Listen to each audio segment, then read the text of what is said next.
Welcome to Watkins Glen. We are in upstate here at Watkins Glen. We have an endurance race tonight, 1 hour and 40 minutes of multi-class action between the GT3 Pro class and the GT4 amateur class. Watkins Glen, originally a road course on the actual streets. The SCCA sanctioned a 6.6 mile public road course race starting in 1948. By 1956, they created a 2.35 mile course on the adjacent land. In 1971, they added the boot for Formula One, which ran there from 1961 to 1980. That configuration has remained the same in the 3.377 mile track that we'll see tonight. Except for the bus stop being added after the passing of J.D. McDuffie. So we will be seeing people. Well, it sounds like people are just learning this is an endurance race, unless they're doing a joke for the time that Jason Phillips did not know. We'll go through our grid here tonight to lead off this race. Chase Fincher once again putting his Acura NSX on pole. He's taken really well to that car since he's came on. He went flag to flag last week. Jason Phillips starting second. Jason came oh so close to being able to take that second place, but after an incident with about 2 laps to go, ate a penalty for a drive-through. That incident also took out Brian Coxon, who was chasing. Here's the start of the GT3 class. Looks like chaos in the background. We'll have to come back and take a look at that after field starts to move along here. Looks like that was Glockner.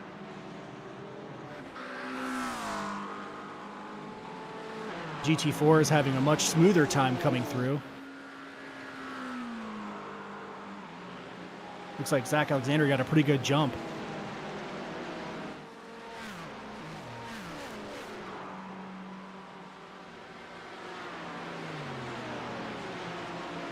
Yeah, Justin Gleckner at the back. Jesse Coffey also losing positions. Greg Conway and Chet Miller.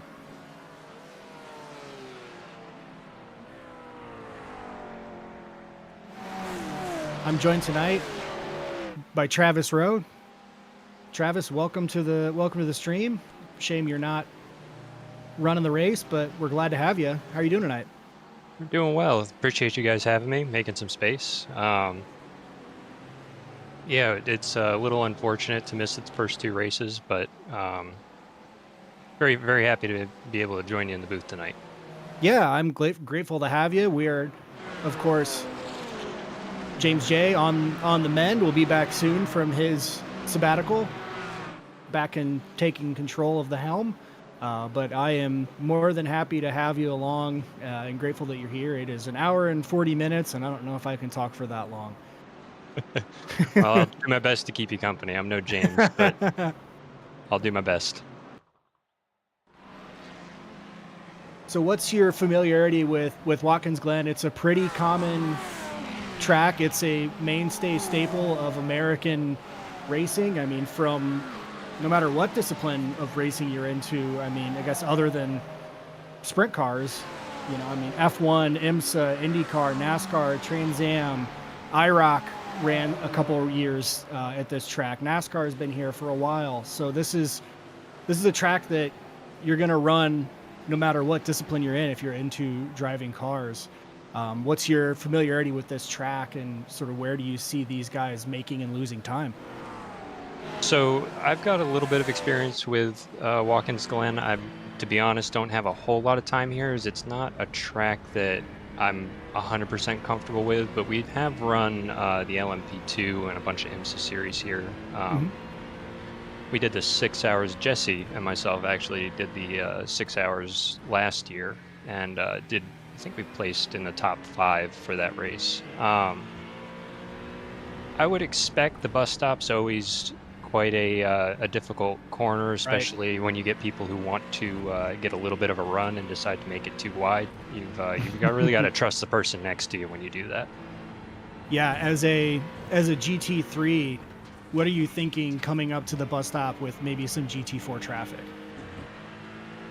In a GT3, really it comes down to I would sooner, me personally, be patient.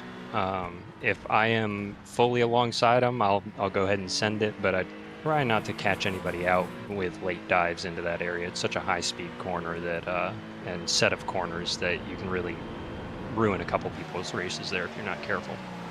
Yeah, I think that it's especially a place where you see the differences come across in the downforce and the grip levels of the car. A For lot of sure, curb here. the GT4s will not stick to the ground quite as well offline as the GT3s will.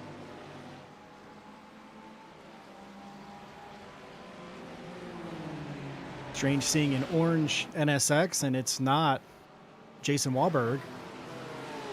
There he is. Two Yeah, orange NSXs. they're very very similar. CJ in 10th position. CJ is adjusting to this new Lamborghini. Yeah, in testing we were discussing the car. It can be brutally fast, but it has seemed to, over the iterations of updates, has absolutely seemed to have lost some kind of edge it used to have. So it's quite a challenging car to master at this point. Mm-hmm. Yeah, so we'll see it. I would assume at this point he sticks it out for at least a little while, but someone else is running. Oh. David Stark is also in the Lambo. Mm-hmm. Knowing CJ, I imagine he will probably stick it out for the season. Yeah. And there's something to be said for driving a car you don't necessarily jive with. It have the potential to learn a lot from a car that you struggle with. Absolutely. Yeah. Yeah, that's a really good point. Yeah, great opportunities for development here. It's not always about point hauls and winning. The next season will be upon us almost as soon as you know it. We are now 2 races into season 9. It'll go by quick. They usually do. The last season of our GT4s, I chose the BMW, and that took most of the season to get a real good grip on. And by the time I was decently, what I would consider for myself, decently quick in it, the season was over. So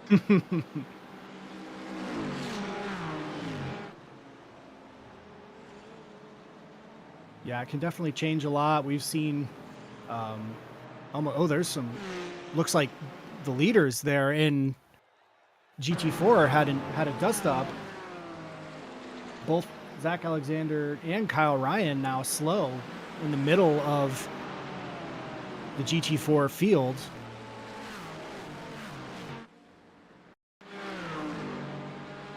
that was coming into turn 1. Oh, just a touch from Kyle onto Zach. Zach in the Roxy look here. Kyle in the Aston. See if we can get a closer look here from on board the Porsche.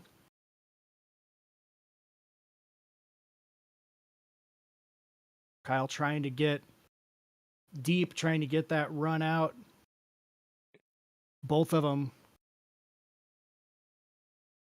losing control and losing places. Hard on the binders there, trying to stay out of the back. Yeah, these might be the first laps led for James Zangi in Midwest Motorsports now. There to pick up the pieces. So your new top 3, James Zangi, Dylan Yee, Cody Height. Sean Cunningham, the Ovals Series ace coming over. Running 4th position. Denny Locke in 5th. So a lot of new faces here. Cool to see some of the Meanwhile, oval guys coming over. yeah, I think it's been great, and we've really seen. Seen some speed from people. Ian has been fast coming over. Ian Silva, Nick Aslin has done well in the GT4s. A couple guys have been promoted now. Chet Miller. So it's been nice to see a lot of people getting more breadth in their driving across different disciplines, which I think is great to see. I think it's one of the things that this league does incredibly well is you guys have created a great environment for driver growth and close racing and practice and racecraft, and it shows just in the fact that people are advancing and you can watch them season over season just improve. Looks like we got some action there with Nicholas. Yeah, I was gonna. Not totally sure what happened there. Somehow they got closed off. Kyle is now had a couple dust ups early in this endurance race, so looks like Kyle on the outside here, Nick on the inside, but coming out on his normal line. Maybe didn't hear from the spotter that he had someone on the outside, but that's a tough one coming out of the outer loop there.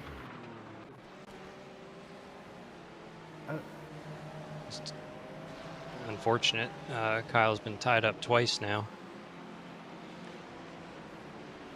Yeah, he's had some bad luck in a couple races. Put in some great runs.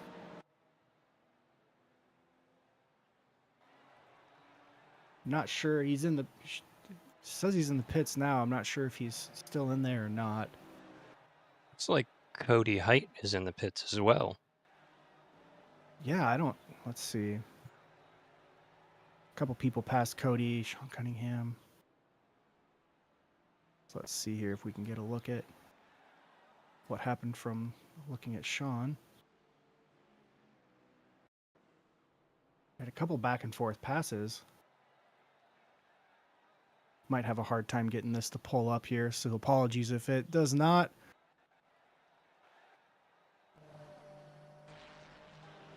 Yeah, it's not going to work for us there.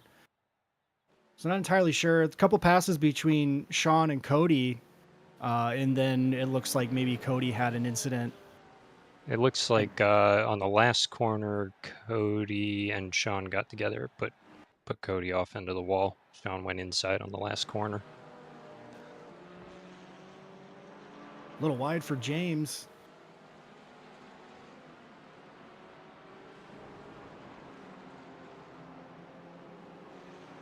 Able to retake the turn there. Dylan Yee looking up the inside.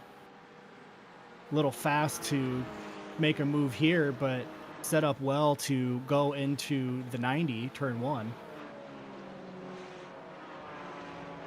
Shout out to the folks at home. We got Pablo Araya at home. Shout out to the queen of the stream on the mend. We're thinking of you. We're glad that you're hopefully feeling better. Christopher Hopper here is sporting the queen of the stream livery on his car, the Hopper X car. So you're missed. Hope you're feeling better. Hope you're out there watching. We'll see you soon. Pablo. Hey, Leah. Good to see you. Welcome to everybody. Hopefully everybody's having a good week. It's spring. Beautiful out. It's race season.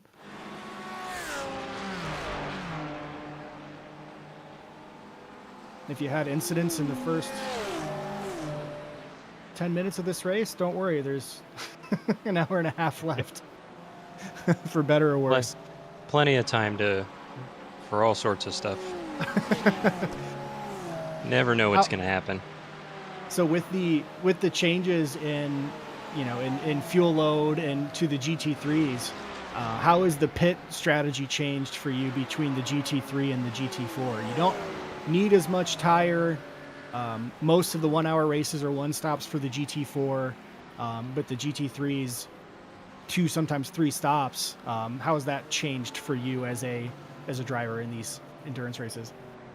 For the GT3s,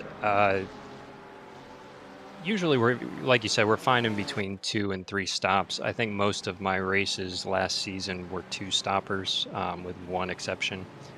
Uh, Fuel strategy for me is usually I run the first pit stop until it's almost empty. Every once in a while, depending on where people are on track. Oh, Phillips is around. Oh no. They were all bunched up there. Yeah, given it's full multi-class now, as he comes off, you get a touch there? No, it looks like he might have clipped the rear of the 14 in the GT4. Or not Yeah, it immediately. looks Matt looks Collada like maybe. looks like some GT4 traffic caused them all to check up a little bit. Relatedly, is that part of your consideration when you're looking at pit strategy, trying to get clean air and avoid? Absolutely. If I'm getting close, if I'm within, 1 or 2 laps of potentially undercutting, or if I'm on the fence about undercutting, especially for that first stop, if I can get in and if I'm coming up on GT4 cars, I can get into the pits and not have to worry about overtaking, come out in clean air. I'll take the undercut. Brian Coxon, of course, taking the overcut almost always. So that drops Jason Phillips from second all the way back to 11th. Again, it is an endurance race, but it looks like he's going to have a little bit of repair work on that car. It might have hit square enough to not be Probably damaged gonna have a little steering. bit of aero. Yeah, it That looks front like bumper looks a little wrinkled, but his steering is okay. He's yeah, I pointing think he forward. relatively unscathed from that, which is good.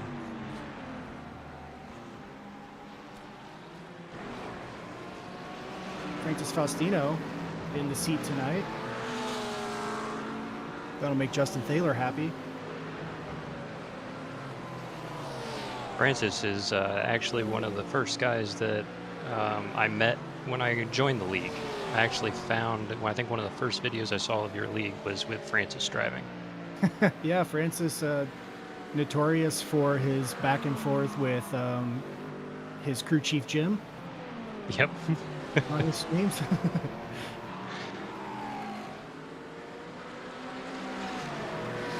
Jim deserves the banter, though. We wonder if Jim is drinking most of the time. Yeah, it seems fun to turn on the cussing mode, and then he's just really rude to you. So And then he's just mean.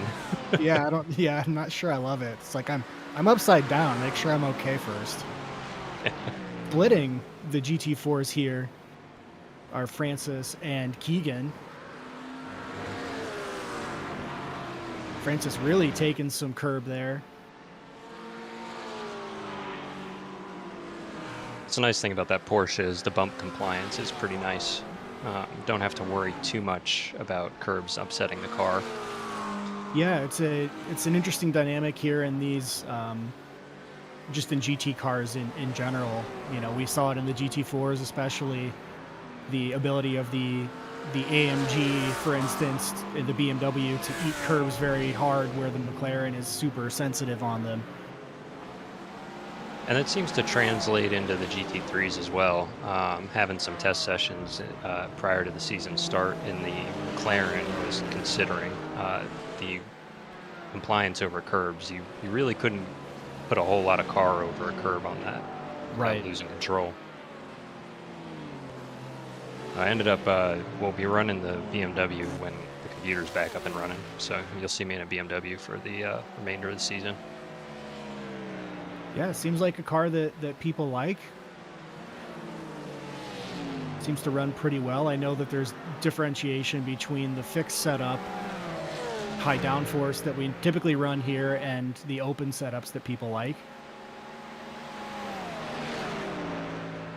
Ideally for the leagues, though, I appreciate having a fixed setup for the leagues. Puts everybody on relatively even Absolutely. ground. Absolutely. Yeah, or otherwise, testing to see what's the best, what are the best setups for everybody to run outside of the fixed setups can be just a lot to ask of the admin group who already is running 3 different series. No, there's not a whole lot of time to vet all that. So No.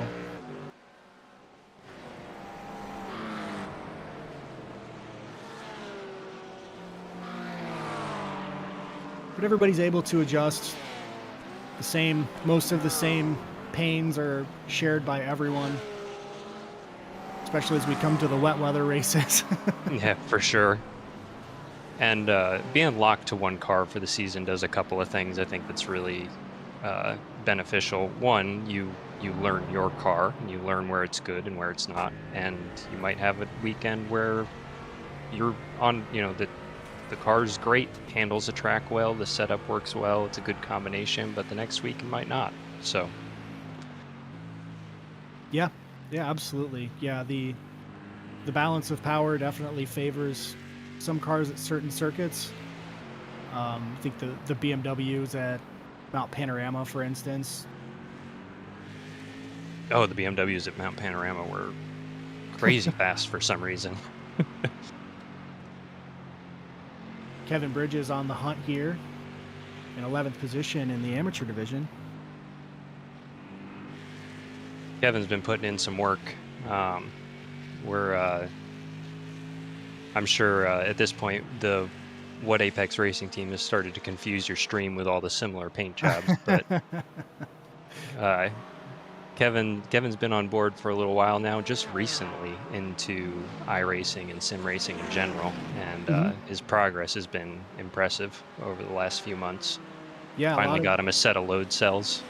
Oh wow, nice. That'll be Yep. good. Yeah, it's great to see as people kind of one thing I've learned over the years is, the way to progress is to be around people that are, just a tap of the wall there for Matt Collada. Got him No offline real just a little bit. damage, but yeah. Puts him right back in Kevin's sights. Yeah, Kevin should have a good run here on him, but I think hanging out with the endurance crew where, you might not be the fastest driver on pace, there's so much to learn from people who have, more insight and knowledge than and so that's where sometimes, say in a sport like disc golf, where a lot of times it's people drinking beers in the woods. If you play with those guys all the time, you're probably not going to get that much better compared to when you play with people who earn money for playing at tournaments, and you're like, I didn't even know that a frisbee could do that, right? And and you start progressing exponentially from all of that knowledge that you're able to pick up. So we've seen the people that have sort of taken in and jumped in practice sessions or on calls with people to get advice and coaching really pick up a lot very quickly. Absolutely. And like I said, the league is you guys have cultivated such good environment that, a bunch of like-minded individuals that are all in it for each other. They all want to see everybody do well. And as much as there's competition on race day, there's a lot of shared information and shared, helping people grow throughout the week. Absolutely. Absolutely.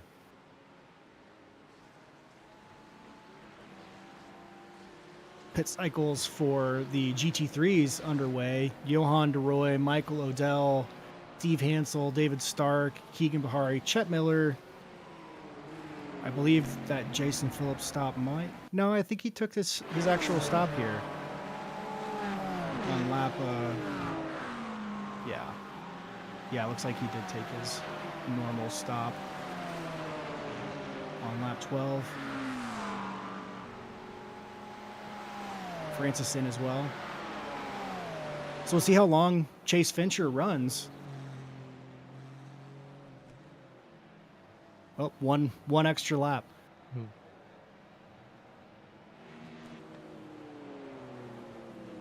Christopher Rowe also will come in, as will Justin Thaler, and probably Jason Wahlberg, CJ Barzak, and John Daniels. Jesse Coffey just behind that group. Unfortunate last week in turn 8, getting into the wall. That kind of put his race off. Looks like CJ and John will keep overcutting. John Daniels has been had some really good fuel strategy here over the last Going back couple to races of the previous season. VIR, where he saved an entire stop. Yeah, that was, and it paid out at the end for him. Yeah, I remember mentioning on that stream, you know, as aggressive as he likes to drive, I was blown away that he had had saved that much. No, it was a phenomenal strategy, and it really did pay off for him.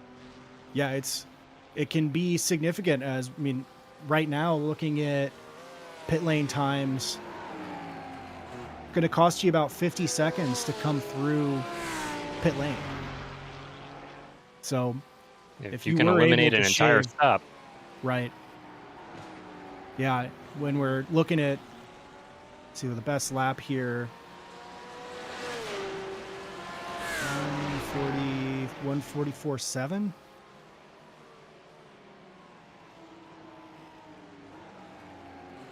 Appears to be for the GT3s, the best GT4 lap, 155.5. Looks like Hopper has the fastest lap in the GT3 or GT4 at a 155.5.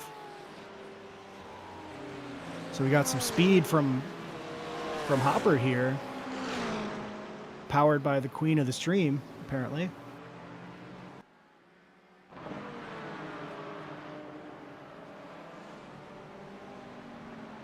Nick Aslin's a little further back than we normally see him in this GT4 field, but he is up 5 positions.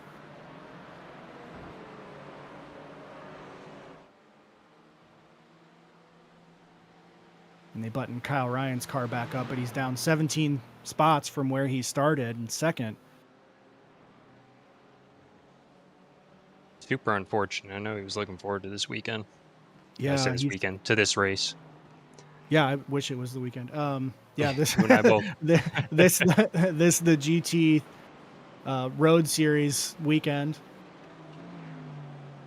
Yeah, as I was looking at notes for Watkins Glen and reading all of the 6-hour weekends and SCCA weekends, I really realized how much I need a vacation. They all start running together. Won't be long now.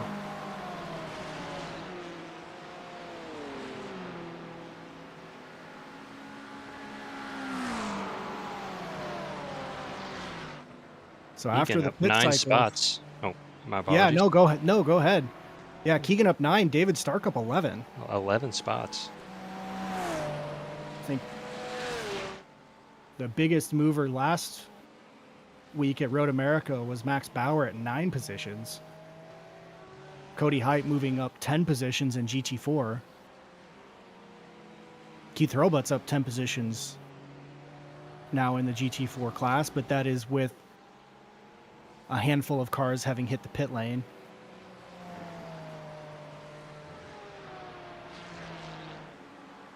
The GT4's in their pit cycle now. It's a little early, I think, right? Yeah, I think, yeah, I mean, they're about 30 minutes now, so I think that around 30 minutes is where it starts to open up. So I think that for people who've been in some incidents, so it looks like Cody Height, Zach Alexander.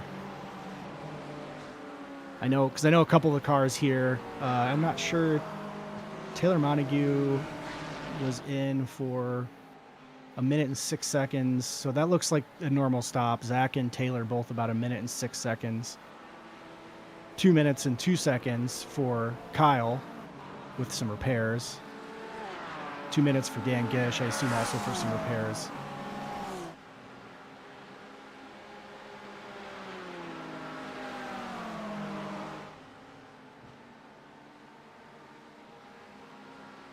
So we will see it.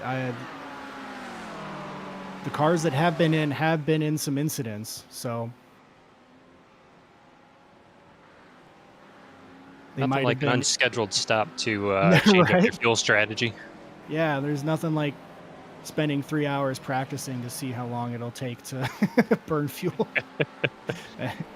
I know Uh, I myself spend a bunch of time trying to figure out a fuel strategy um, for trucks at Michigan, but forgot to account for the fuel load that we're allowed to take on in the session. And I was like, all right, uh, man, I've got my numbers. And then I was just, had the wrong variables in my math. So yeah, just crumple it up and start from scratch.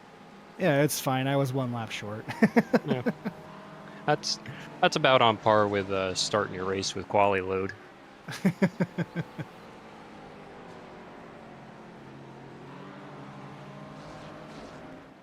Little wiggle of the rear end there for Keegan. He's got Jason Walbert all over him. Jason's on the hunt for sure.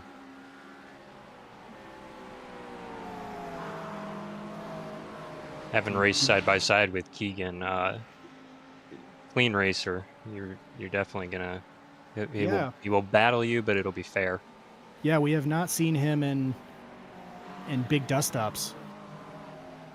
Oh, that's Oh, gonna. Oh no. we cursed him.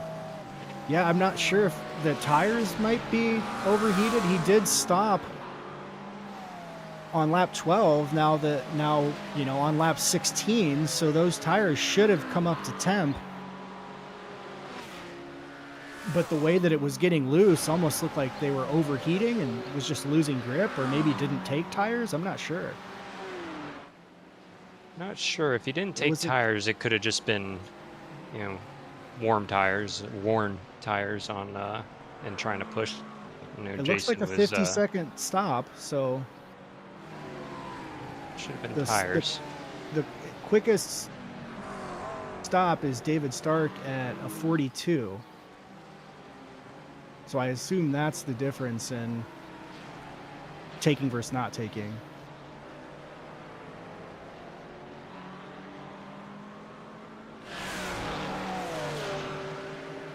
Yeah, unfortunate. He was in a good battle there. Had a lot of pressure in the rearview mirror. Bright CJ orange still, car in the rearview mirror will do it to you. yeah, it's that NSX looks aggressive too. Hmm.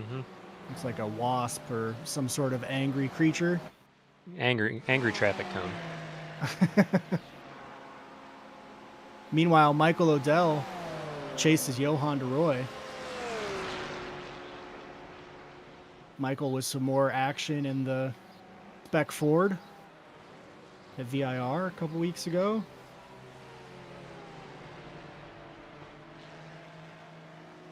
It's going to be Taylor Montague there on the inside of the outer loop.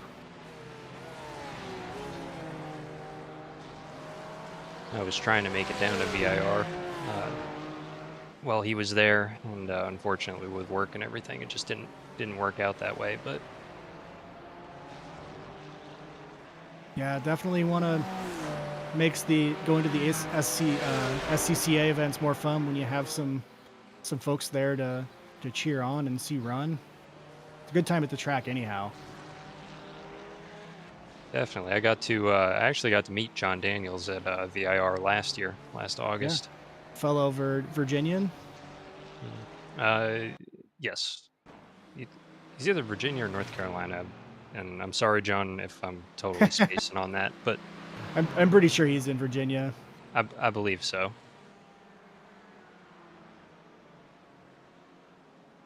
Okay, that's Hornish in the Tartan Aston Martin. I do like that livery, Yeah, it's kind of gray plaid going on yeah, it there. works. It works with the British car, I think. Getting some pressure from Kevin there. Yeah, Kevin's really been the aggressor in a number of battles here. Pushing, setting up, showing the nose.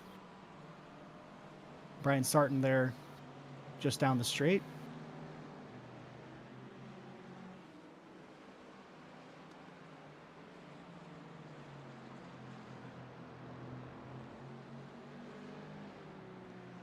Good battle so far.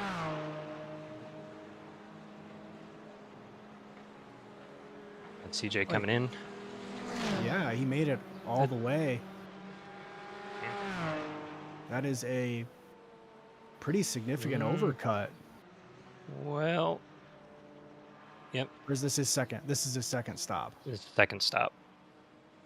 He had some damage on the front there that just was repaired. I'm wondering if he didn't collect a little bit of damage and then decide now was the time to refuel. Yeah, seemed like a pretty quick stop.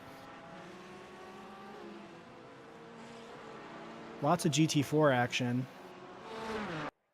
In GT3s, Chet Miller, followed by John Daniels, Jason Phillips, who is on a recovery run now after that incident, Jesse Coffey.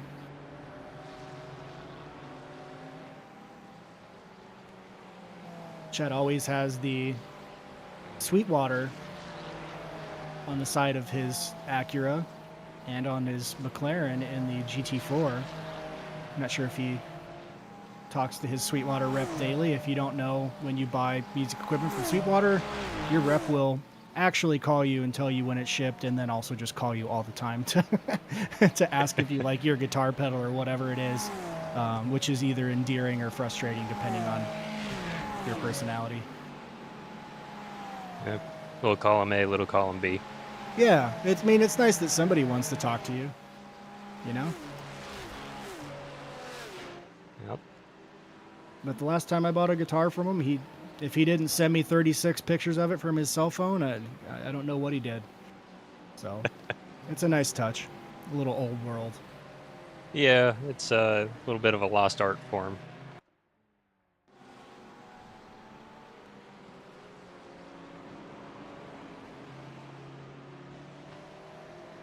Chase Fincher coming up on the middle of the GT4 field.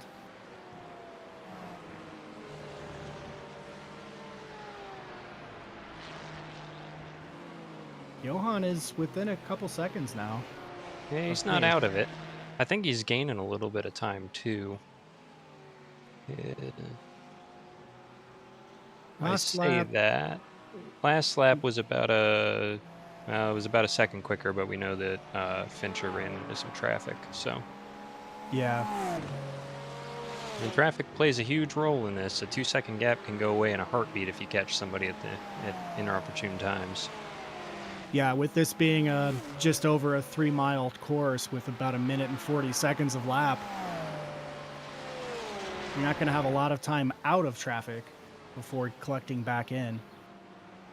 And with it all being a very high-speed track, if you get caught up and can't get the run to, you lose your top speed over the course of a straightaway, it dwindles very quickly. Yeah, a bobble starting at turn 1 really can impact a lap to lose that speed on the front stretch.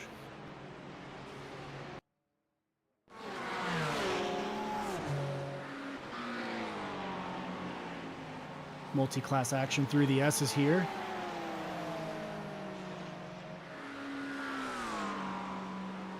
Zach, unfortunate to have an incident into turn 1 early in the race with Kyle Ryan down 10 positions from the pole where he started. It's like he's putting down some fast times still, but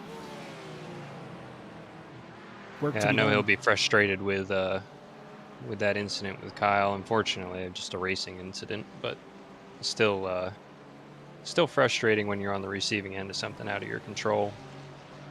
Yeah, you never like to be punted, but we understand how it happens. Oh, absolutely. Yeah, I I've said it before, but I think part of the beauty of sports car racing and multi-class racing, and especially the endurance aspect, is it's almost as much about making it through the event as it is putting down raw speed. So if you have that early incident, getting over the line and finishing the race is almost as impressive, and at least there, the willpower to get it done is almost more impressive than the speed. Absolutely. A lot of people want to quit. Yeah, and I tell the team all the time that consistency wins races. It's Hmm. outright speed is good, but if you can only do it once in a while, it's not going to get you anywhere. But the consistency and willing to stick with it when things aren't going 100% your way. Absolutely.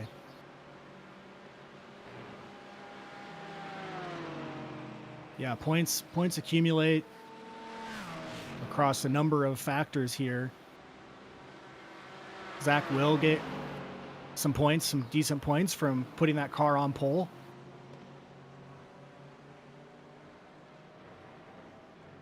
Assume that with the speed that he has, he's going to get points for a top 10 finish as well. Won't have a 0 incident points bonus, but It looks like he's got the fastest lap at the moment too, at a 154.5, yeah, that doesn't hurt. which is moving pretty good. That's a good lap. Yeah, 154.5 is very fast compared to the rest of the GT4 field. Everybody Zach seems picked to up be a lot of averaging. speed over the last season.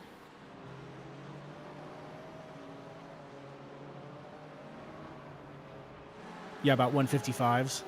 Yeah, about mid 155 seems to be the average here. Yeah, 155.4, 155.6.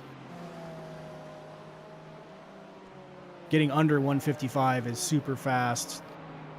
James Zangy still leading the way after taking the lead from that turn 1 incident between Zach and Kyle.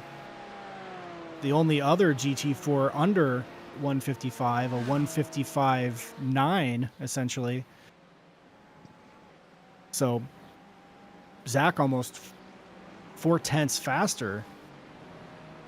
That's some pretty good speed.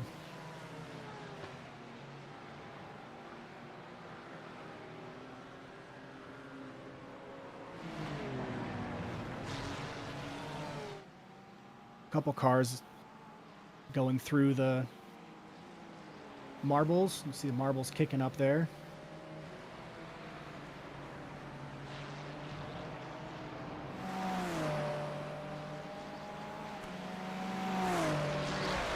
Looks like Phillips is starting to make his way back up a little bit.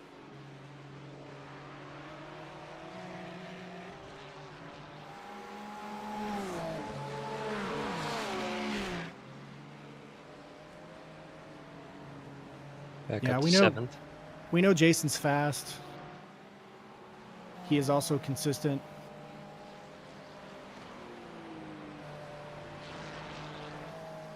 A lot of these guys, the ability to put the same lap time in lap after lap is impressive. Absolutely. Absolutely. And I'm almost amazed sometimes at the time people put in in the seat, and putting in practice and putting in not just driving around for fun, but trying to get practice in and get prepared. And Jason absolutely is one for that. I mean, I feel like the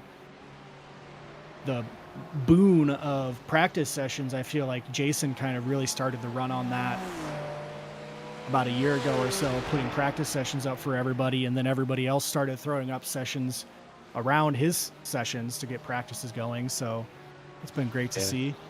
No, the staples are Jason and CJ for sure putting up sessions, and I, for one, as a driver, appreciate those sessions more than I can say. So I know that's Absolutely. if you're not familiar with how the iRacing sessions work, it costs money to do so. So the contribution does not go unnoticed from everybody who puts up sessions, but specifically those two every week. Yeah. Yeah, absolutely. Yeah. It's really nice to have. Kyle had a couple Road America sessions as well. Trying to set up to, turn damage off and let people really go fender to fender. But it's great to see Yeah. all the practices, and it's important to get those practices in with people on track when you can. So I hope to be able to join some more going forward. Well, there's no shortage of them, so we hope to see you in there. Absolutely not. Absolutely not. Yeah, my problem is Mondays I am in office, so I usually get home late by the time the East Coast practices are wrapping up. Ah, yeah. Fortunately, being on the East Coast time has made it a little bit more accessible. But like I said, started a new job not that long ago, and the hours are a little different. It just makes it a little bit tighter to get to these things. But Absolutely. so I haven't been able to. Usually, by the time I'm ready to host something, somebody already has something up. I used to host a bunch of them, and now I almost can't even get my foot in the door with hosted sessions. There are so many. Yeah, it's still 15 cents. Is that what it is? I think after you buy a couple of them at the season reset, they go down to about 15 cents. Normally they're 50. I think at the start of the season they're 50 cents for an hour. But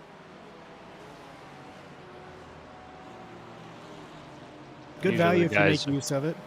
oh, absolutely. And I know it's super appreciated within the league that there's a bunch of guys that are willing to host these sessions. So it was a long week watching them all pop up and going, I can't even join any of them. Oh, But so looks like somebody, there's smoke. nobody I don't see anybody. went off. Let's see here. Not sure who that might have been. Oh, that's the okay. Oh, That's the Acura of Chet Miller. yep, that Just was Chet getting Miller. just Just getting getting out. Oh, a full drift. oh man, Oh boy. Okay. way out of shape. Coming out of the inner loop bus stop. Just lost the rear Look power at that though. slide with the Good camber. save. Well, Good that probably save felt though. cool. Yeah, nice camber on that. Allows you to really drift it. See the work on the steering wheel here. Not exactly the fastest way around that corner, but style points. That was pretty slick. Yeah, you'd rather Good, catch it than not, so good save, Chet. That could have been ugly.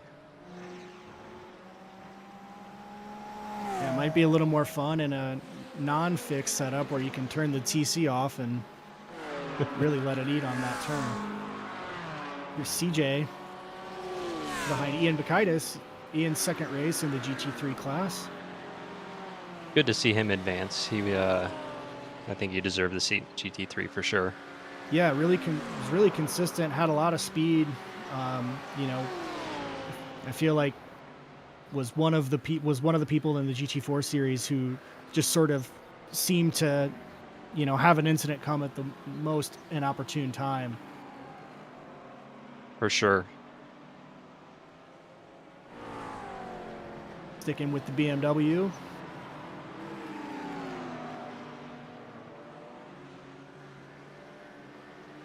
Ian and I apparently share a birthday.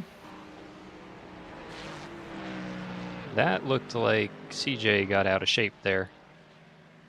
He is in the pits. Yep, he definitely tagged a wall.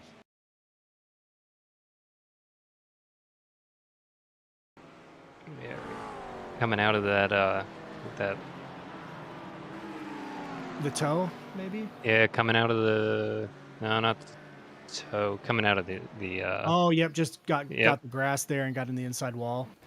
yep, Okay, so yep, coming through the chute. yep, up through the chute. Pit cycles are underway anyhow. it'll be a little bit of a tow, I assume, before he's there, because he was back in the boot. But the cars ahead of him are pitting. Jesse Coffey up 3 spots in the at least in the pit cycle at the moment. Yeah, the pit stops are just a little bit faster here, but not. It looks like people are still around that 50-second total pit lane time, except for Keegan.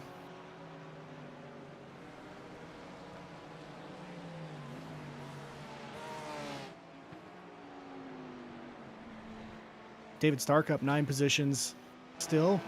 Jason Wahlberg coming in. Be a 1-lap overcut. Okay. That'll put Chase back in the lead, though. It does look like Johan has closed up that gap quite a bit. Absolutely. Might have a good fight on our hands here in a lap or two. I am digging the Vice City livery, though. Yeah, it was. I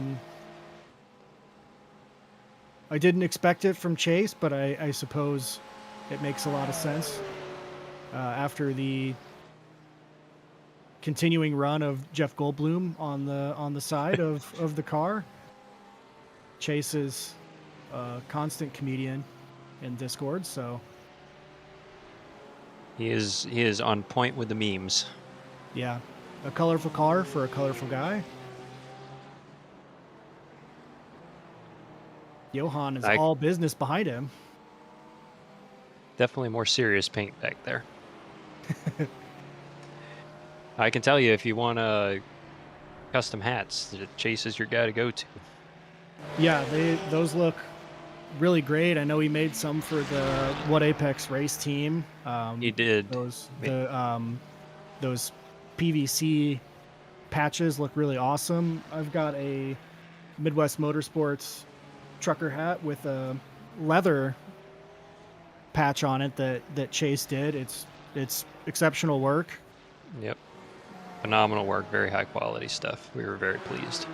Yeah, I'm looking for a reason to order some hats.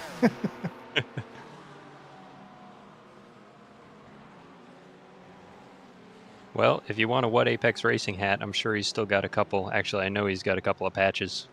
If you hit him up, I'm sure he'd put one together for you. Not a bad idea. I have been on the Richardson hats site, checking out their stock, seeing what they have for blanks. But this is going to be an interesting battle to see play out. Definitely. It would be interesting to see, again, high-speed traffic and high-speed course with traffic. You really never know how it's going to play out being in the faster car, where exactly you're going to catch people. And there are times where you'll be, you can, if you're planning ahead a little bit, you'll see, all right, I've got a little bit of traffic coming up. Do I slow down here earlier and take maybe a little bit compromised entry speed to this corner so I can get the run, or am I going to try to dive or be hung up in the middle of a corner? Right. So a lot of times patience isn't just, I'll sit behind a car. It's I'm planning ahead, and I need to, if I take a little bit of speed out of my entry here, I can kind of rocket out of the corner past the traffic instead of being stuck completely throughout the duration of the corner. Yeah, and I think that's the type of thing that, unless you get in a practice session with a bunch of other cars that are going different speeds, you see Johan going around Jordan Nissen, came up on him quicker than he expected there, I think.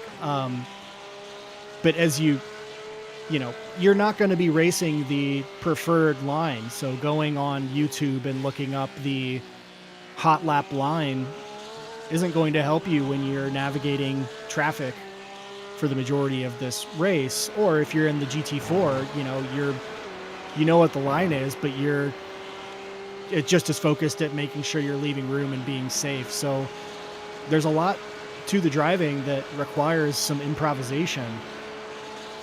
and isn't just memorizing down, you know, where do I want to be on this apex for the best lap time.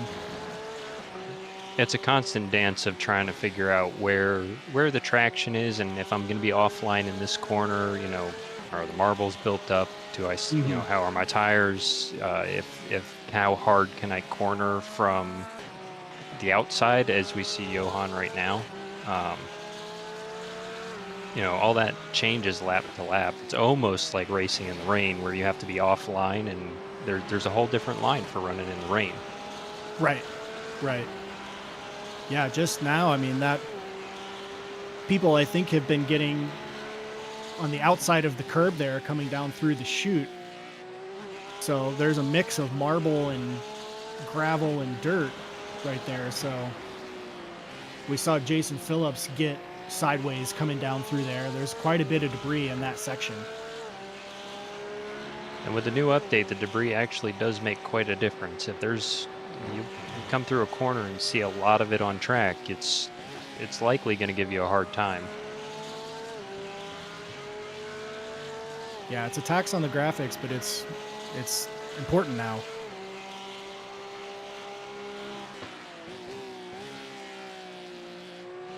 Checking the weather here just to see what the track temps are. Not overly hot. The sun is out with the new updates to the graphics. It looks like it's really beating down, but it's 78 degrees, 80-degree surface temp on the track, so it's not terribly hot.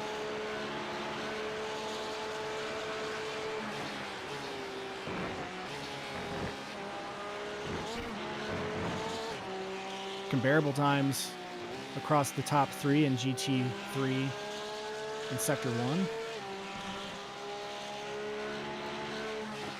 Within thousandths of each other.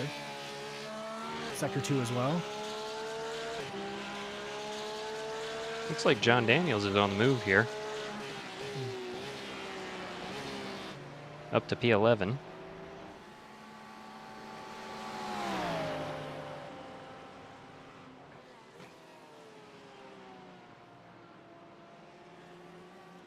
Everyone has stopped.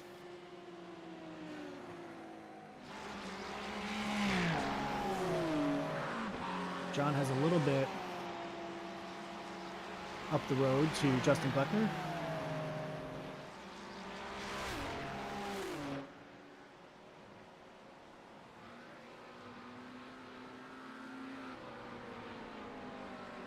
Steve ahead in the Jazz Cup Porsche. Steve spent some time on pit road.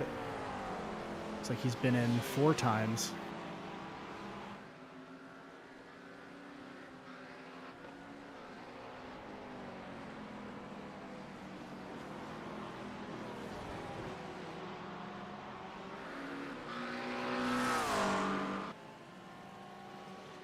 David Stark and Jason Wahlberg sticking together. It almost looked like Jason Wahlberg was giving David a full NASCAR push going out of the S's toward the inner loop. Got a good run out on him coming out of that last corner, though. Clean pass by T1. It will compromise his exit, though. We'll see if Stark can make a move back on this wide open.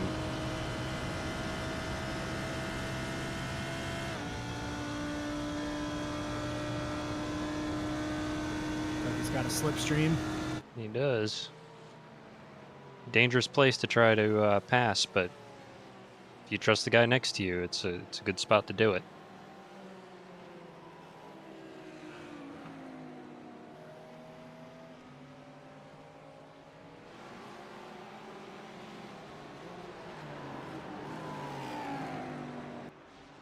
Johan within a second in traffic here of Chase.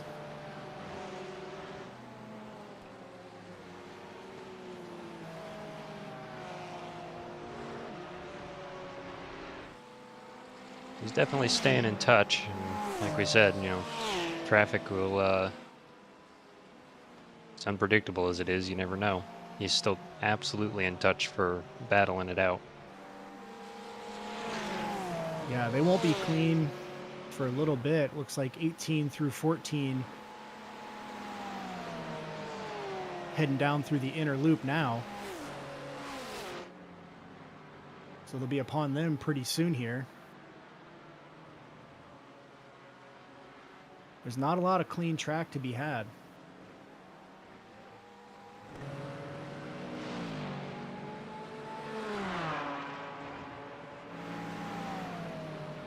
Nicholas Moffitt still up 4 positions even after having a brush with the wall. Troy Nissen up 7 spots from his starting position. I don't believe the actual second pit stop cycles have started. Don't believe so just yet. Shout out to Christopher Hopper, who is up to a podium position, up 5 spots from his start. Yeah, he did have he had a fast lap early.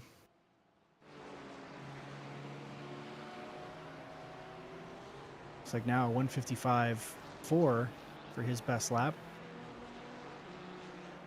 Christopher's another driver we've worked with quite a bit and gotten to know him pretty well. It's been very cool to see him improve as rapidly as he has as well.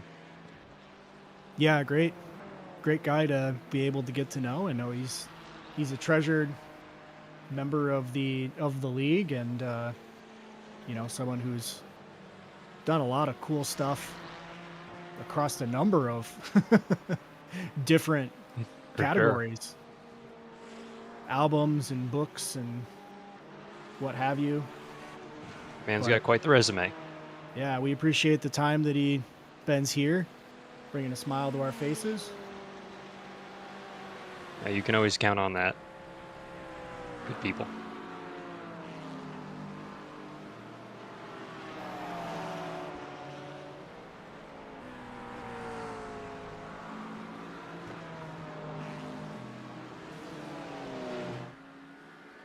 Kyle still not a lap down, I believe, to James Zangi after having an additional pit stop for some repairs.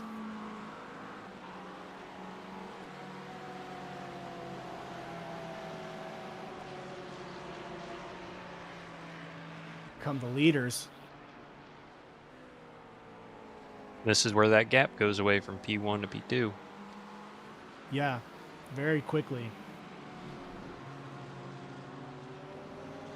Compromised on that exit. Now Johan's up the inside. He's going to stay there. Not able to hold coming in. No, but he'll have the run on the coming onto the straight. If he gives his exit, he's kept traction on the exit. Heads up driving by Chase, knowing he was on his inside though. Gave him plenty of space coming through the kink. Yeah, left plenty of room. Gave him a little bit better of a run there coming to turn 11, I think, just to be able to keep that distance. But Johan with a good run now, having pole, Chase setting up defensively.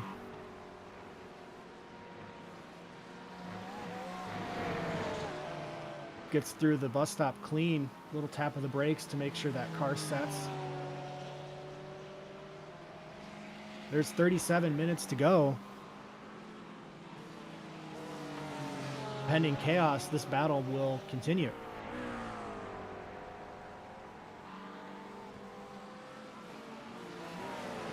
Michael Odell has just lost touch with these two, about 4.5 seconds back. Still after an hour, only 4 seconds back. Again with traffic. Right. Not out of the question. No, absolutely not. Yeah, and we've seen the incidents come. Also pit cycles remaining, so anything can happen still.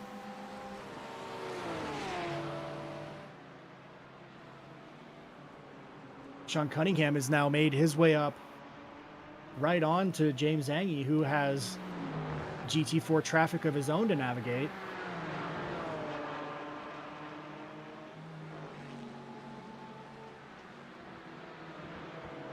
I may be mistaken, but it looks like CJ might have retired. He's been in the pit for a while, Yeah. as has Jason Phillips. Haven't heard anything from race control yet, but that might have been the end of it.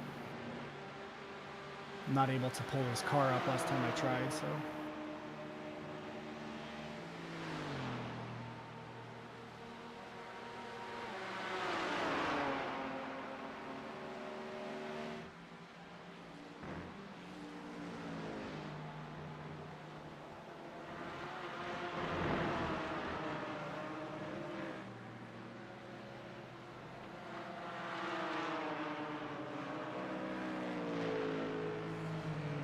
Sounds like a GT3 coming here. Maybe the Mustang? Yep, it is the Mustang. Sean up the inside. James should have a better run. See if he's able to set up through the toe. That's going to compromise James' run here toward the heel, and he's going to have to fall in line. New leader in GT4 is Sean Cunningham. It's Justin Thaler, who's fourth in GT3, goes through. And there's... Oh no! Just a no. hip check from James on Sean. Following Justin through, maybe missing a brake marker.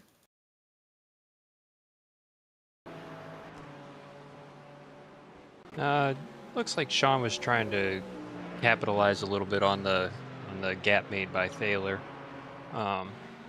May have just pushed a little wide coming off the exit. Here's Justin coming up the inside. Creates James that gap for Sean. Back it up.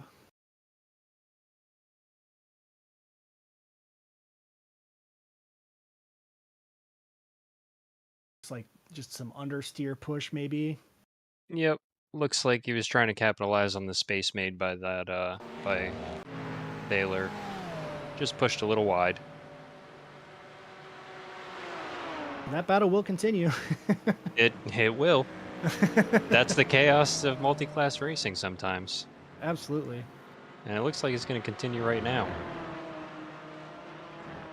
Yeah, luckily a clean hip check will do no significant damage. Nope. As long as nobody's offended by it. Sean coming over from the ovals knows what it's like to do a little bump and run.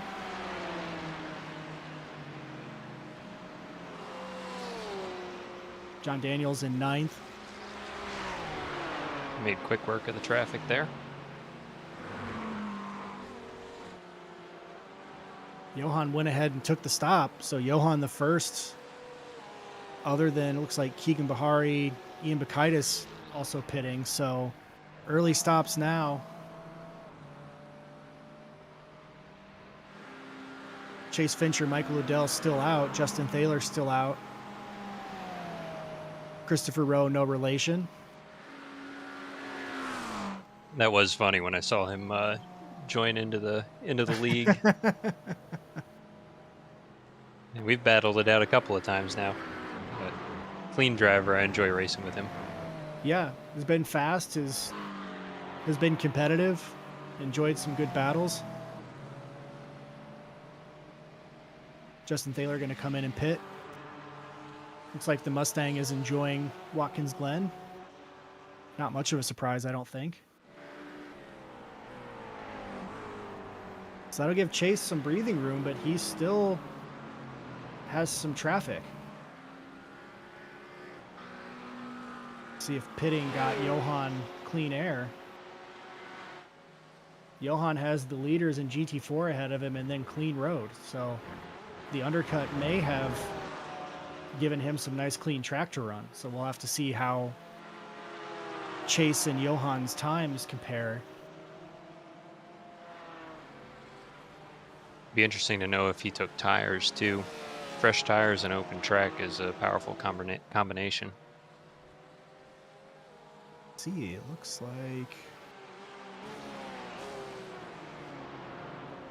like he did.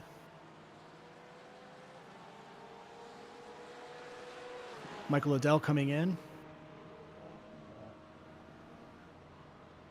apologizing for pitting in with no turn signal.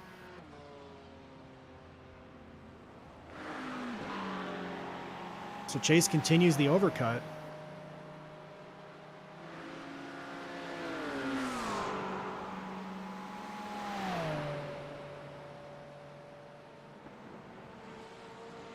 Looking up the road a little bit for Chase, it looks like he's coming up on some traffic here. This might be the lap that, if it were me, I might take it in. If Yeah, if there traffic are was going to hold me up for another lap. quite a few cars ahead in both classes. Meanwhile, Johann there hitting the bus stop. Oh wait, no, that's not. That's Christopher Rowe hitting the bus stop. Johann is just through the S's. Look at that, clean. Clean track.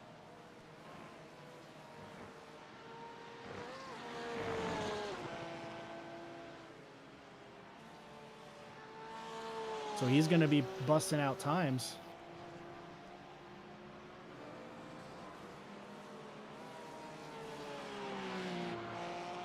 See if I can pull to it.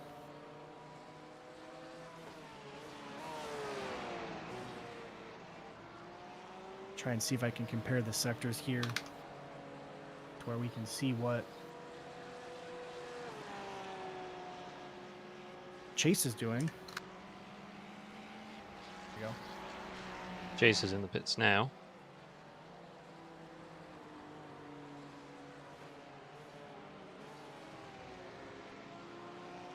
I'd be interested to see where he comes out here. So he's been in for about 31 seconds. He is up to take tires. Christopher Rowe also in to pit. Johann now heading down the pit straight.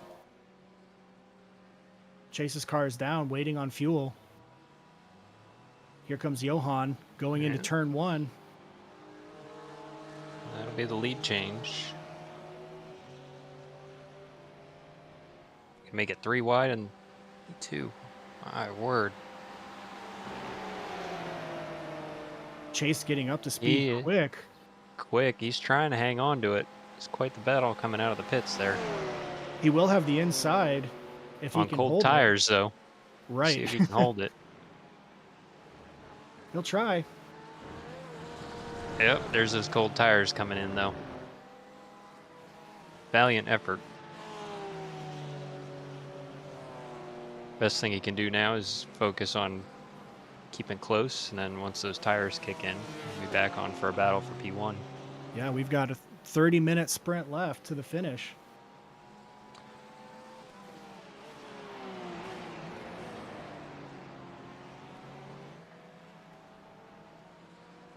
Got James Johnson, the voice of Midwest Motorsports, in the chat. Good to see James out there. Good to see you, James. It's a long race. We could use your help.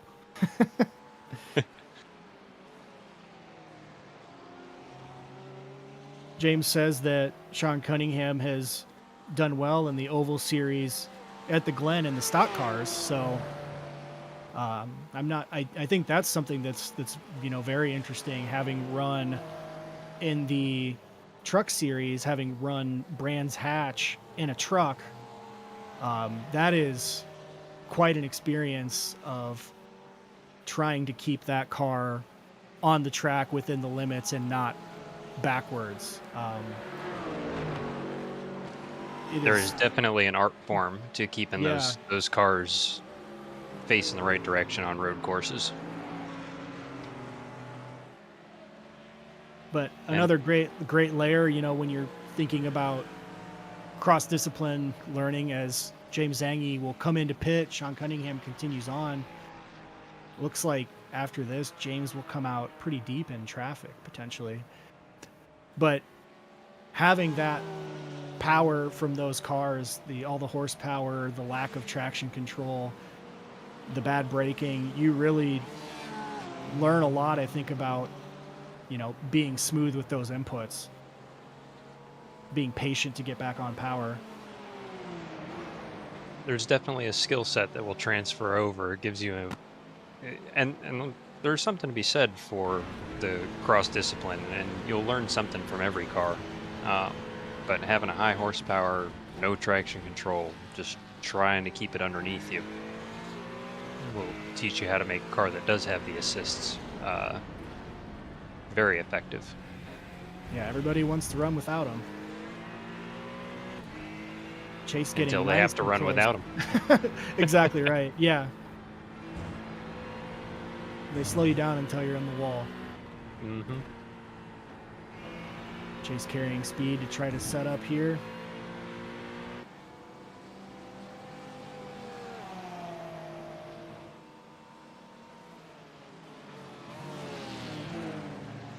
Not too much traffic here. Nope, but traffic on the exit there is definitely going to compromise both of them. Right.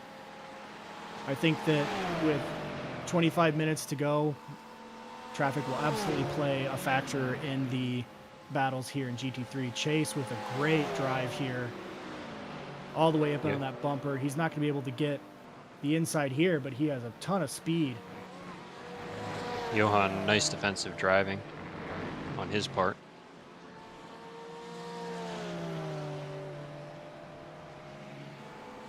Yeah, Johan with the karting background. Oh, I was not aware he did karting. Says so right there. It does, right on his banner, doesn't it? But I think that's, you know, the style of racing required in karting, I think, is, you know, provides an interesting sort of defensive running, because I mean, you're not getting separation in those karts too much. I grew up karting. I started go-karting from 8 to stopped about 18 or 19. But yeah, you definitely have to learn to be defensive with those, because there's not a lot you can do to unless, you know, something happens. Generally, the packs are pretty tight, so you either Right. have to learn to be defensive, but you have to be defensive in interesting areas. Um, Do you find yourself Karting, tapping the back of your helmet for a push? fortunately, I haven't gotten quite that lost in the sim rig, but I do remember the good old helmet taps or hopping the cart down the straightaway.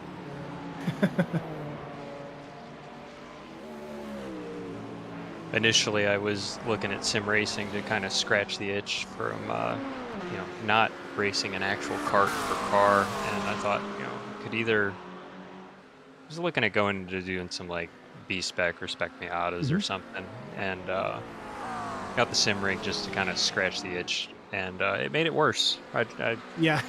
would about give my left arm to get behind the wheel of a real car again. Yeah, it's not quite getting rid of the desire to get out there, but a great tool, a great way to spend some time at home. Something Yep, to look forward to. Everybody needs a hobby. I think the unfortunate thing is that, oh, just a touch of the wall from Justin Gleckner. just a touch. Fortunately, it doesn't end up being that cost effective to sim I race. I beg to differ, because I don't have to buy a truck, a trailer, That's spare true. That is parts, true. Yeah, race not buying fees, fuel, tires. tires. No, unfortunately, I have a wife that is super, super supportive of it. Um, I don't think anybody realizes how much time you can actually spend in it, and having a Right. spouse that supports your hobby is immensely valuable. Absolutely. Absolutely. Yeah, it's being able to say, you know, or needing to say, I have a I have 3 2-hour stints on Saturday. Yep. It can be a big ask after a full work week. Absolutely. Hey, by the way, I'm gonna be tied up for a full day.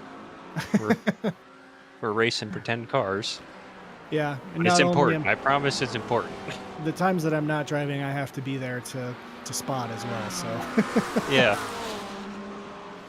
Yeah, it's but not just the 3-hour stints I'm driving. I gotta watch out for my people too. but I think the trade off is, your wife knows you're not out getting into trouble. Yep, exactly, right? All the other things I could be doing. Right. Johann still able to hold off Chase Fincher.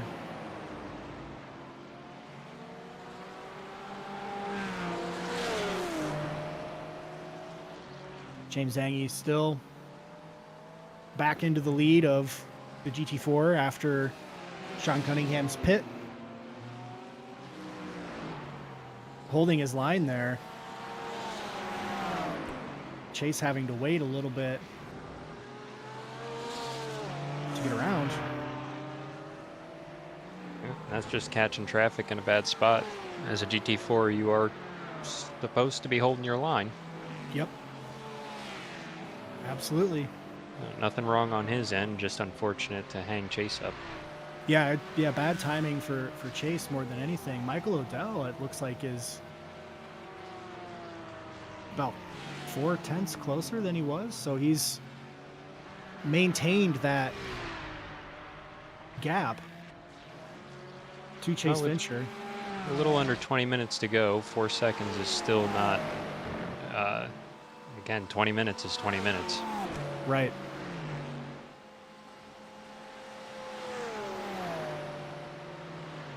It has been pit lap 36, so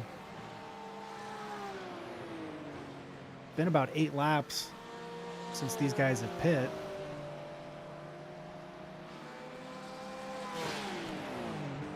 So we'll see if people have to come in again. It's going to be tight. Usually these endurance races, it puts you right on.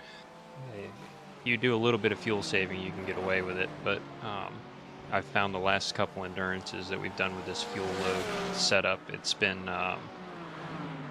right at the end. You either need a splash, 1 to 2 laps to go, or you fuel save a little bit. So it'll be interesting to see who's played the fuel strategy properly. Yeah, with the inner loop, you can lift there at the end of that straight. Probably get away with some save there in a couple places. Zach giving the flash here to Paxton and Michael. Michael had a nice pass there going into the chute.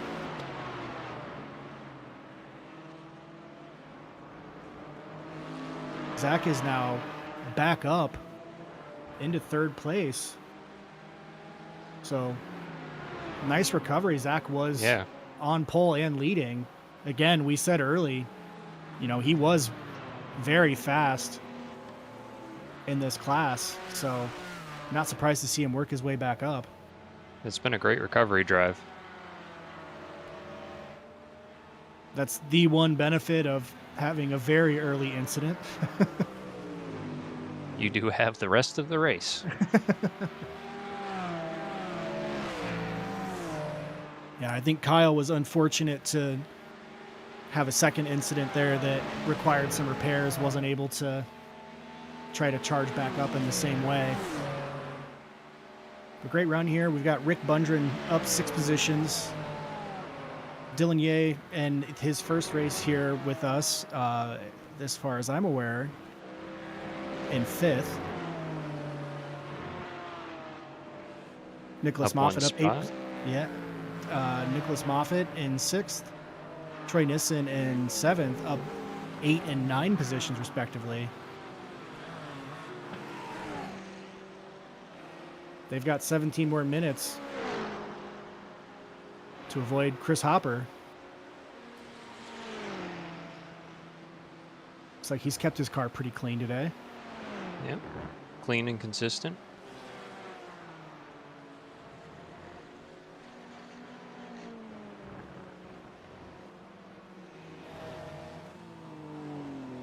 Back at the sharp end of the GT3 field, Johan and Chase started all over again. Looks like Chase is going to have a great run here. See if Johan takes that defensive line one more time. Yeah, it looks like he was defensive all the way through the S's. Is that Not going to get there early enough. Nope. Yeah, Chase just unable to get on the inside. Chase probably thinking a little better of that move. They're both high speed into that. Yeah, that wall claiming Shane Van Gisbergen in the NASCAR race right at the end there.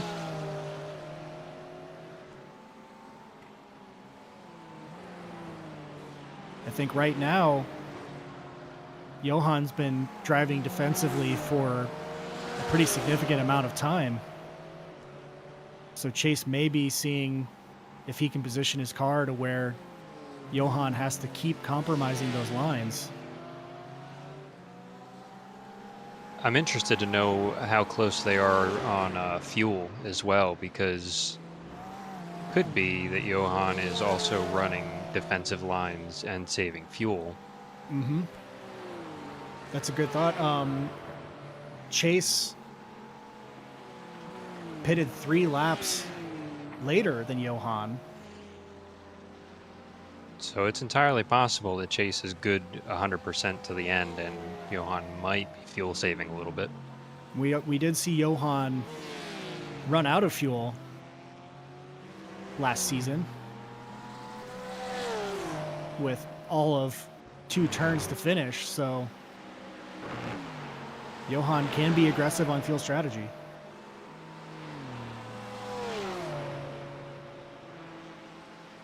And I will say, if you're playing the fuel strategy game and trying to save, and you got somebody putting the pressure on like Chase is doing right now, it becomes very difficult to keep that fuel strategy.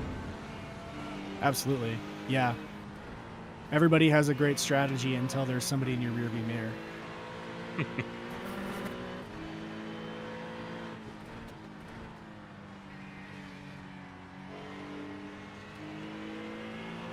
I know I've blown mine in ovals in the oval series before because the leader came up behind me and clearly wanted to do some saving in my wake, and I was like, well, I don't want to hold him up.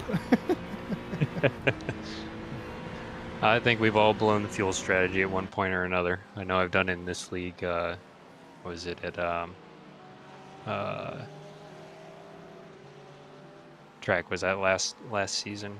We weren't at Fuji last season, were we? No, we had Suzuka. Suzuka, yeah, that's right, we were at Suzuka.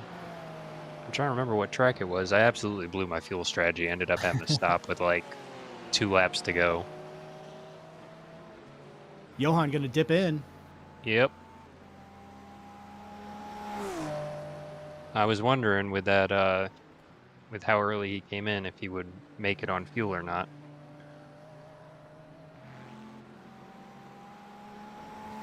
Although now it is early enough to wonder if Chase is going to make it to the end. Right.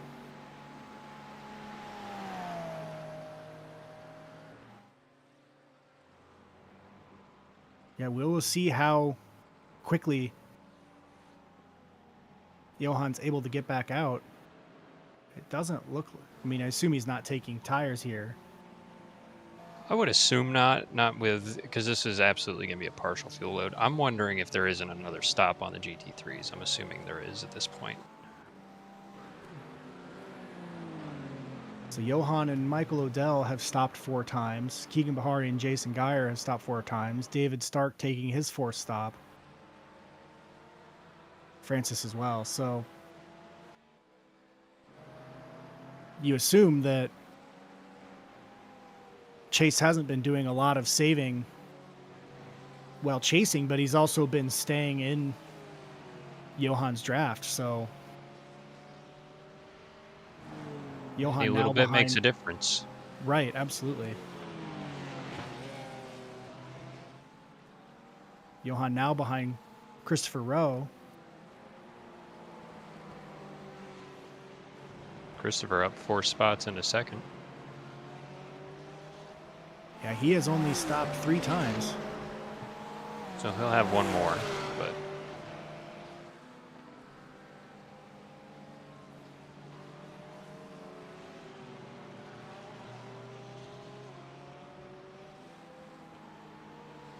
So he last stopped 10 laps ago.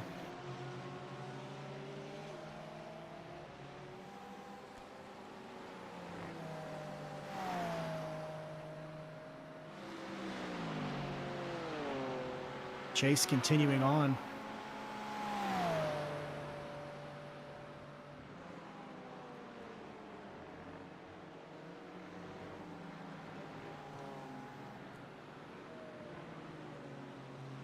Johan's total pit time was 43.5 seconds.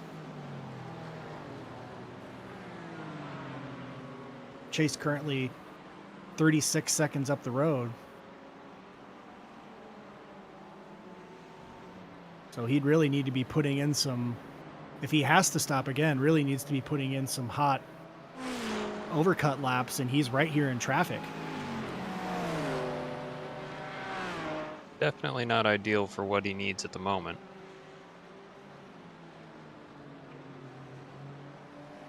Kevin Bridges continues his top 10 run. That's fantastic. Got Christopher Hopper ahead of him.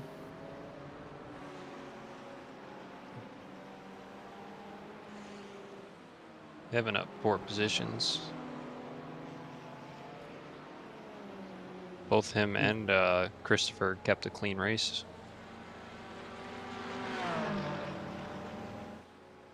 That'll pay points.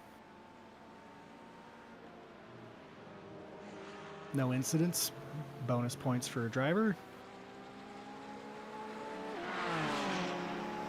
Not easy in an endurance race. Not at all.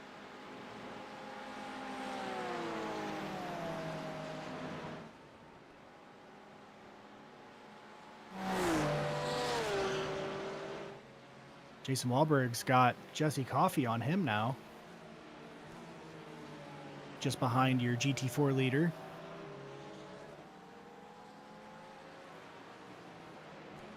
James gets back on his line. Jesse will stay on the inside.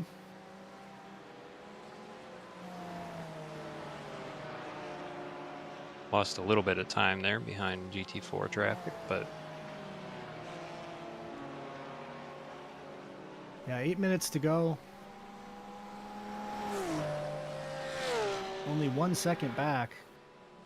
All it takes is a bobble to be in there. It looks like 3 stops for Jason and Jesse. Chase is still cruising.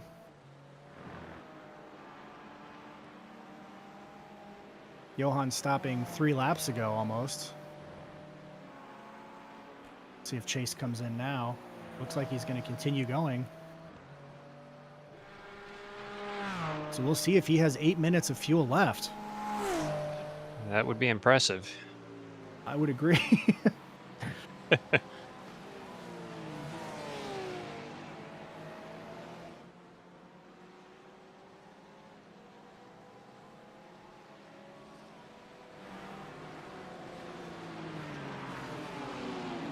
Meanwhile, Zach Alexander up into second ahead of Sean Cunningham.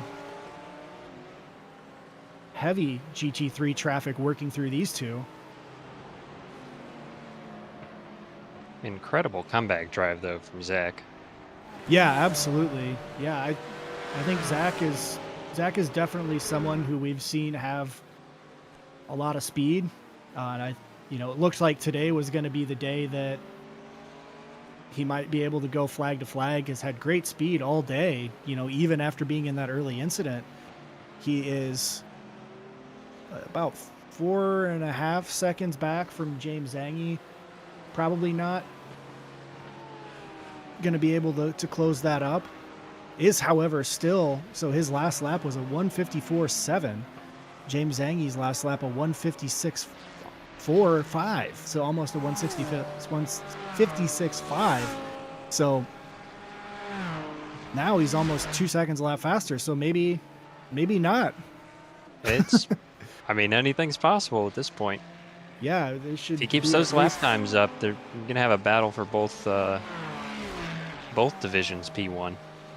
So James just getting to the top of the S's. Here comes Zach. That's now down to within 3 seconds. So just in the time we've been looking, he's gained 1.5 seconds.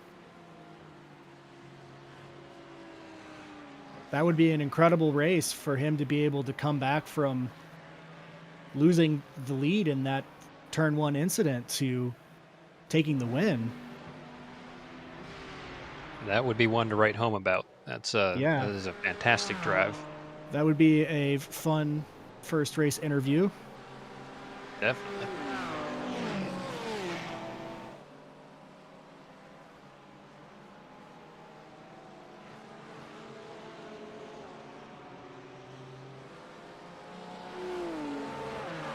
Sounds like your wife is enjoying your commentary. She has to say that. She's contractually obligated. But it's been a pleasure to have you here. I'll say myself, it's been great to have your insights and your company here in this 1 hour and 40-minute race on Midwest Motorsports. This is part of the fun of this league is, we think we have a lot of people who are just talented in many different ways and able to actually, sort of bring a lot to the table as a community. I think, being able to jump in and help while James is on sabbatical is part of that, thinking about James, of course, but, great to have the ability to do that and to have you come in and, take to it so well. Well, I appreciate that. I have no idea what I'm doing commentating, but I appreciate you guys having me in here. It's been a pleasure. I get to see a little bit of the behind the scenes stuff and see how it works from your perspective. It's been very enjoyable. It's been a pleasure talking with you. Yeah, it's nice. Hopefully next week everything like the computer's up and I'm actually on track, but for whatever reason, would love to do this again with you guys at some point. Yeah, hopefully you'll be back in the seat, not reading the timing grids. I do find myself at home in the seat, but this has been seriously, thank you. This has been very enjoyable. It's been a pleasure to hang out and kind of see how it all works on the other end of things. Absolutely, yeah. It's definitely an interesting thing to use the tools to piece together OBS and the data coming out of iRacing. It's not, it doesn't always work the way that we hope that it does, but whatever works the way you hope it does. Not very much. We are now within a second in this battle between Zach Alexander and James Zangy. This has only just become a battle. Of course, now the Stream PC appears to be struggling.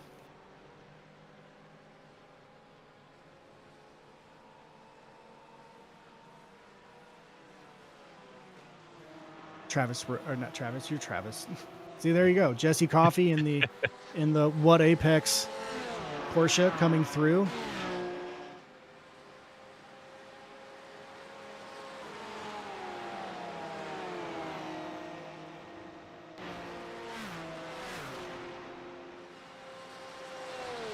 Switching over to my own in-game just to make sure I have the view here. Francis Faustino in between James and Zach. This is the battle on track right now.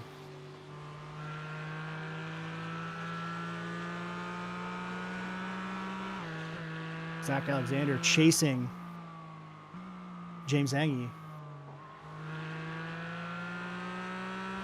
It's going to Different be lines close. going through into the toe.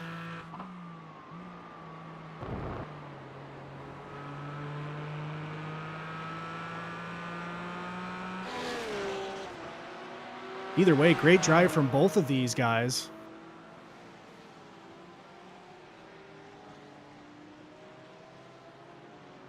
Definitely, not to take anything away from James. It's he's had a very solid race. Yeah, Very and you know, clean. and he's been in battles for a good while. You know, Sean Cunningham right there with him for a good while, pushing him. Zach gonna get up the inside, not able to hold it. James is not going to make it easy for him. No. But you'd expect that Zach is going to be able to get a good run going through the S's into the inner loop bus stop. So here he comes. Sets up to the inside on turn 1.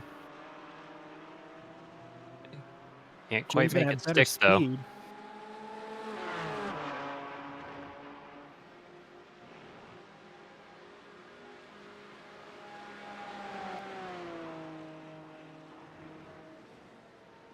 Final lap, yes?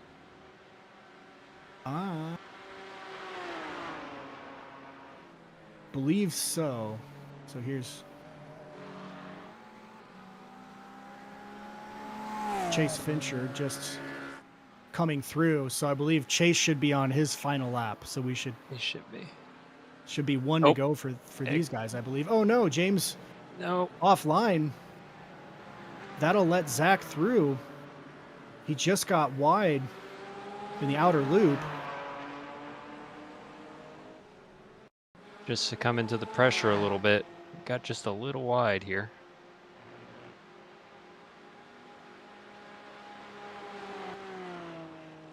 Hey, go back to live, because it's not over. This is going to continue.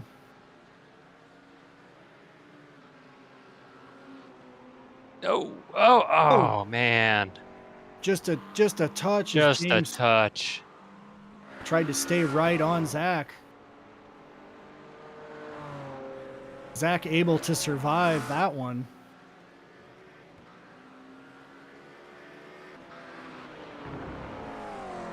Wow. Super unfortunate for James. Yeah. Very unfortunate for James. Was able to really hold people off for a pretty significant time.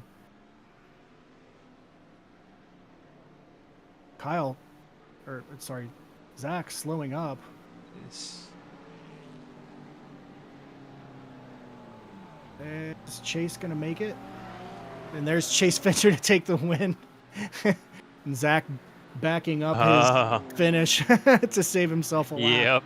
Yep. Saved himself a lap. James still able to take second. Johan second. Michael Odell, third position. Flashing the lights. Jason Wahlberg still coming into the complex in fourth position. Justin Thaler a couple seconds back. Sean Cunningham third, so that's a first podium in road for Sean. Rick Bundren a fourth. That's a great run for Rick. Great. Christopher Hopper fifth. Here comes Jason Wahlberg to take fourth. Justin Thaler finishing fifth. Wow. What a run. Zach Alexander on the pole. Had an incident with Kyle Ryan early in turn 1. Came all the way back. James Zangy just at the last gasp, trying to stay right on his bumper. Spun himself out. Zach able to continue onward. We'll run through the results here. And we'll grab our race winners from both divisions to interview here. Should be a great conversation here. I'm very excited to hear Zach's thoughts on that race and how he was able to finish.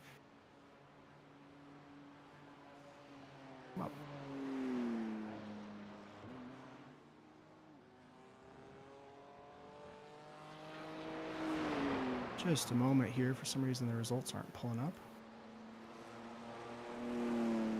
There we go. Chase Fincher, your winner. Flag to flag, Johan DeRoy came close, but wasn't able to pull it off. Michael Odell, strong, maintaining third. Jason Wahlberg, fourth. Justin Thaler, fifth. Christopher Rowe, sixth. John Daniels, seventh. Jesse Coffey, eighth. Justin Gleckner, ninth. Ian Bacchitis, 10th. Jason Geyer, 11th. Keegan Bahari, 12th. Francis Faustino, 13. David Stark, 14. Steve Hansel, 15. Chet Miller, 16. CJ, 17. And Jason Phillips, 18. Not finishing. Greg Conaway, 19. Amateur division, great win for Zach Alexander, who, after an incident within the first 10 to 15 minutes of the race, fought his way back, all the way back to winning with hardly any time left on the clock. Incredible race there for him to come back and take that. We'll get him in here so we can catch up on how he made that happen.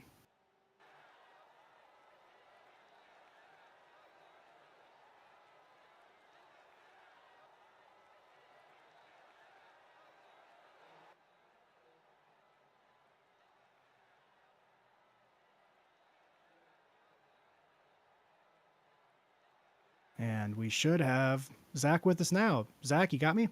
Oh, hello. I was wondering what just happened. We pulled you in. Zach, that was, I'd say, one of the least likely flag-to-flag wins that you can maybe imagine. What happened there? Yeah, so running first and second with Kyle, we had both been in practice with each other all week, and I think I just broke just a little bit earlier than he was expecting.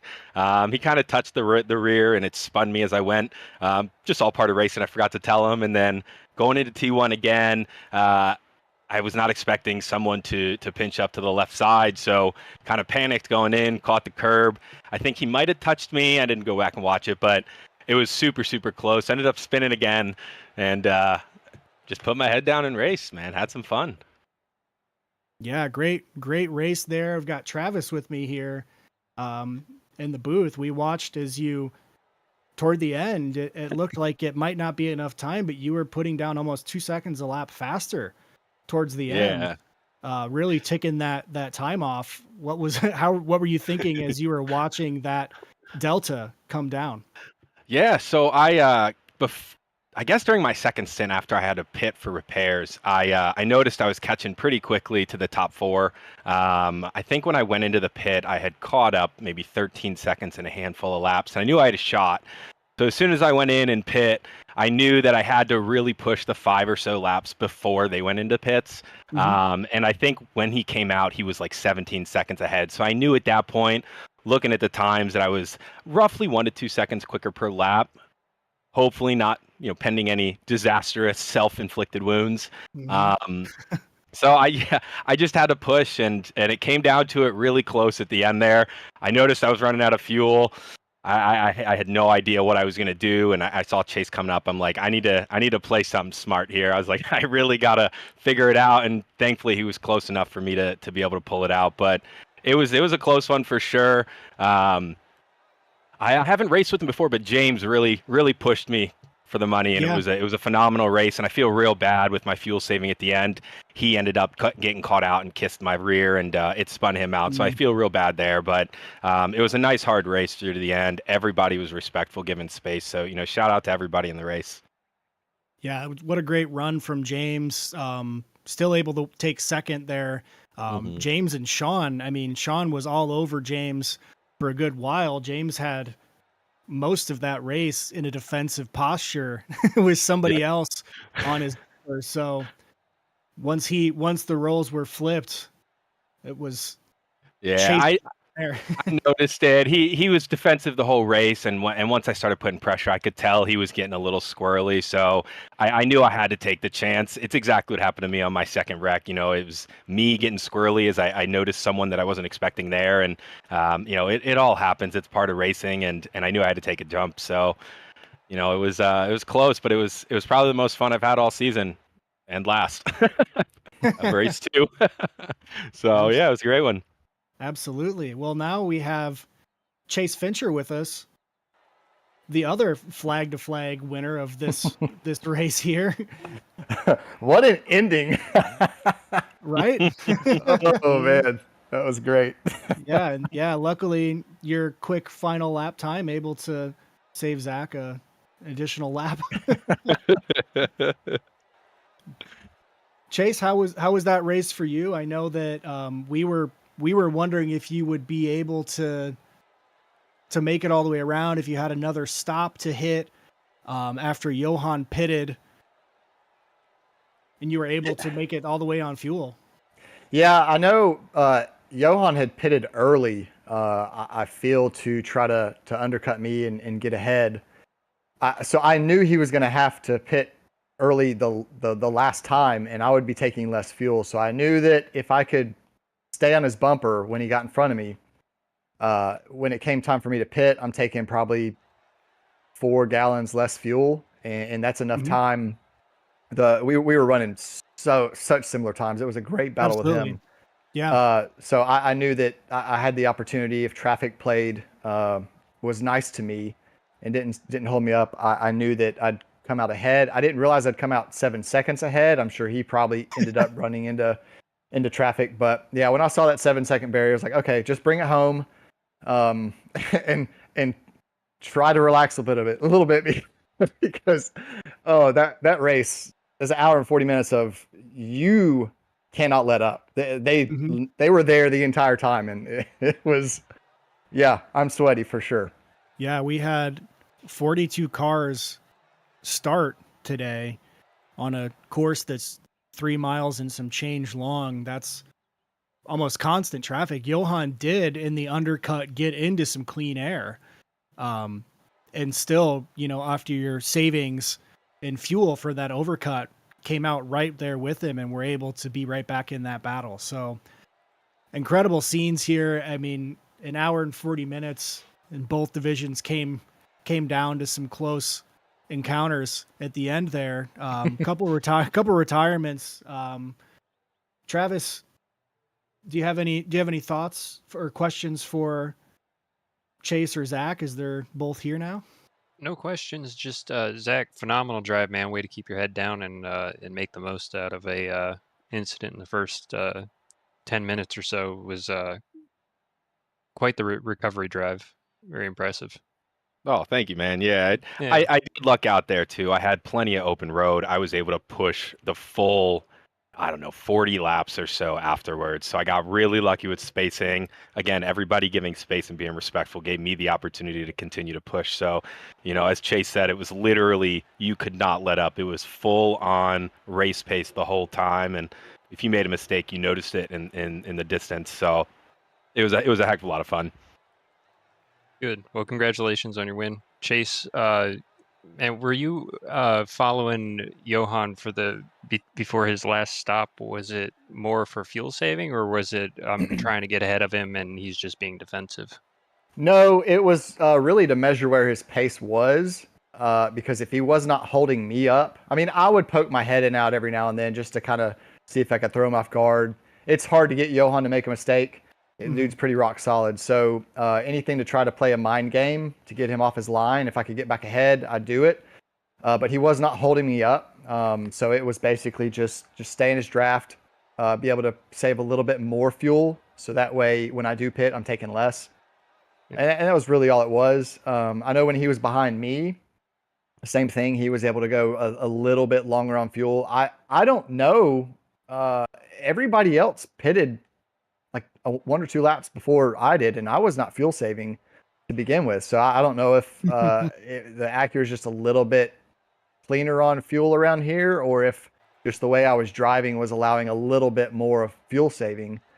I was coasting a lot around these corners and just trail braking. So I mean, I guess that could be a difference. But yeah, it was mainly just keeping with him and trying to save a little bit, but also play with him because Johan's fun to race against.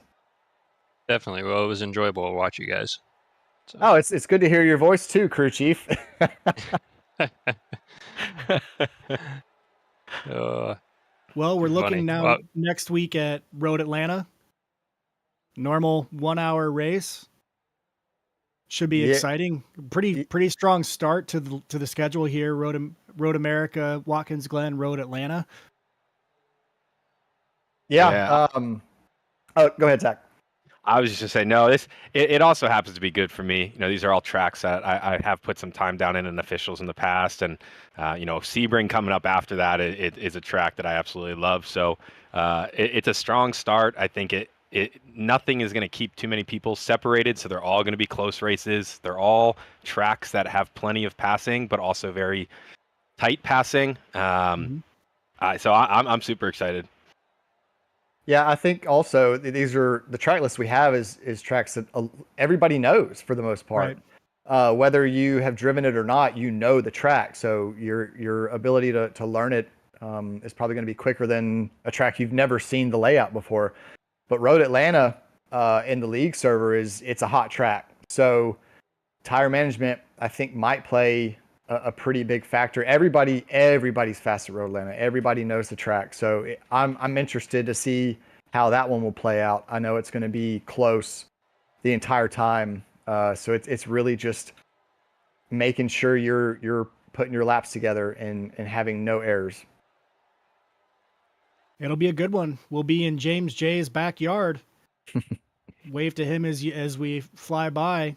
Well, this has been a great endurance race, I think. I mean, we really saw some great driving from some people, some crazy overtakes, some sad outcomes, some happy outcomes from us here at Midwest Motorsports, standing in for the voice of Midwest Motorsports, James J.